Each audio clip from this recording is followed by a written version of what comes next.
ప్రవక్త ముహమ్మద్ సల్లల్లాహు అలైహి వసల్లం మనకు ఒక ముఖ్యమైన హెచ్చరిక ఇచ్చారు. అనుమానాన్ని దూరంగా ఉంచండి. ఎందుకంటే అనుమానం అబద్ధమైన మాటలలో అత్యంత తప్పుదారి చూపించేది. సహీ అల్ బుఖారీ మరియు సహీ ముస్లిం.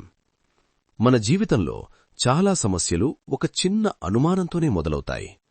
ఎవరైనా ఒక పని చేస్తే మనకు పూర్తి నిజం తెలియకపోయినా మనమే మనసులో కథలు రాసేసుకుంటాం. అతను ఇలా చేశాడేమో, ఆమె తప్పు చేస్తోందేమో. కాని నిజంగా అది నిజమా? ప్రవక్త ముహమ్మద్ సల్లల్లాహు అలైహి వసల్లం మనల్ని ఎందుకు ఈ అనుమానం నుండి దూరంగా ఉండమన్నారు? ఎందుకంటే ఈ అనుమానం ద్వేషాన్ని పెంచుతుంది, మనుషుల మధ్య విభేదాలను తీసుకొస్తుంది, వదంతులు, అపోహలు సృష్టిస్తుంది, మొత్తానికి సమాజంలో ఐక్యతను పూర్తిగా ధ్వంసం చేస్తుంది. నిజం కాని విషయం కోసం చివరికి అందరూ బాధపడాల్సి వస్తుంది. ఎన్నిసార్లు మనం విన్నాం, ఒక చిన్న అనుమానం వల్ల పెళ్లిళ్లు విరిగిపోయాయి, స్నేహాలు చెదిరిపోయాయి, కుటుంబాలు, సమాజాలు కూడా విభజించబడ్డాయి.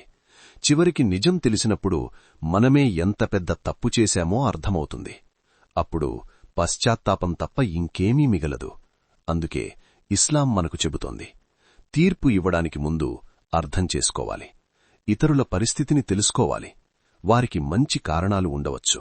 అందుకే అనుమానం కాదు, అర్థం చేసుకోవడం ఎంచుకోండి. తప్పు ఊహించడం కాదు, నిజం తెలుసుకోవడానికి ప్రయత్నించండి. అప్పుడు మాత్రమే మన జీవితంలో శాంతి ఉంటుంది, మన సమాజంలో ఐక్యత ఉంటుంది. అల్లాహ్ మనందర్నీ తప్పు అనుమానాల నుండి కాపాడుగాక. మన హృదయాల్లా ద్వేషాన్ని తొలగించి ఐక్యతను పెంచుగాక. మన మధ్య శాంతిని నెలకొల్పి ఒకరినొకరం అర్థం చేసుకునే గుణాన్ని ప్రసాదించుగాక. చెడు ఆలోచనలు, చెడు అనుమానాల నుండి మనల్ని దూరంగా ఉంచి మంచి మార్గంలో నడిపించుగాక. చెడు స్నేహాల నుండి, చెడు మనుషుల నుండి మనల్ని రక్షించుగాక. మనందరినీ ప్రేమ, కరుణ, ఐక్యతతో కలిపి ఉంచుగాక.